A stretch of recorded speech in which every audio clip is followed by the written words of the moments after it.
Xue Tao, Willow Floss. Early March, willow catkins, light and fancy-free. The spring breeze makes them weave and waver and tease at people's clothes. The girls in that house, they are at root and feeling things. Once committed to flying south, they're off and flying north. Okay, so we continue with another example of Xue Tao's poetry.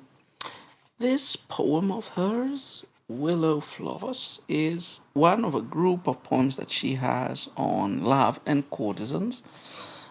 So this would be rather more stereotypical of her poetry and of the type of poetry that is usually composed by courtesans, by female entertainers of the Tang dynasty. And it has a strong self-deprecatory tone, if you wish.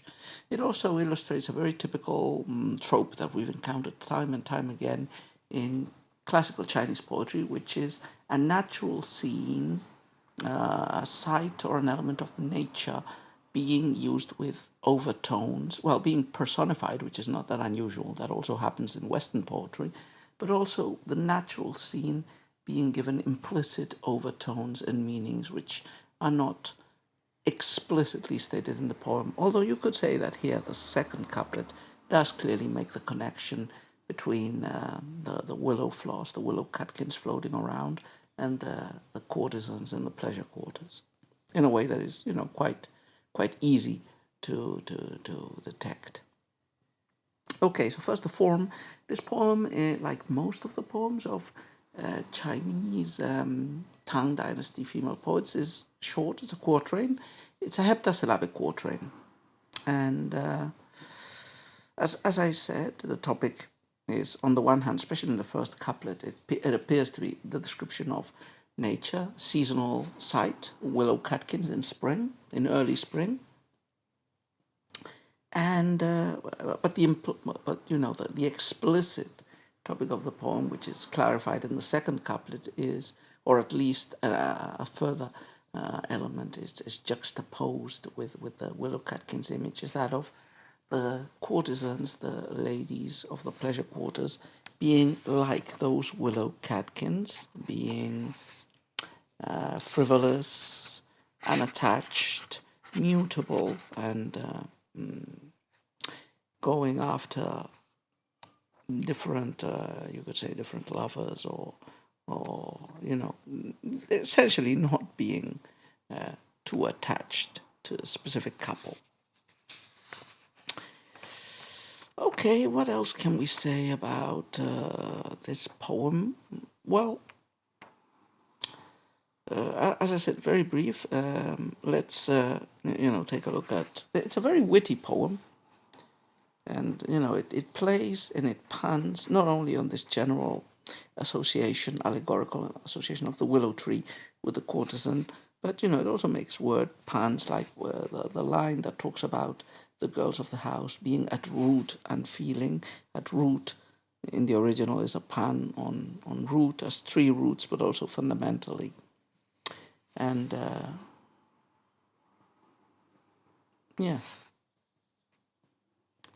Chinese word that in the poem is rendered as light in the first line, light and fancy free, suggests both lightweight and frivolous.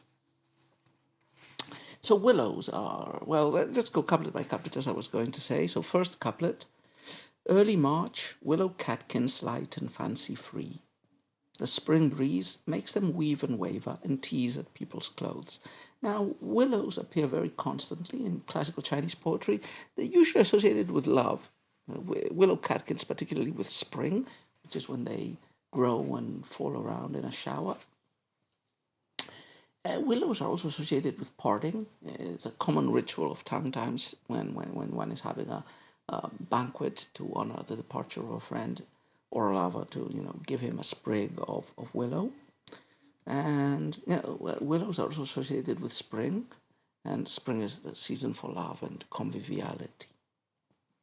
So the first couplet depicts this scene. It's early March, second month, says the original poem, which in the Chinese lunisolar calendar would have corresponded to March, presumably.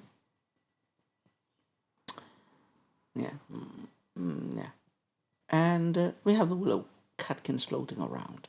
They describe the slight and fancy-free, and remember, they are being played out as a metaphor or as a simile for the courtesans.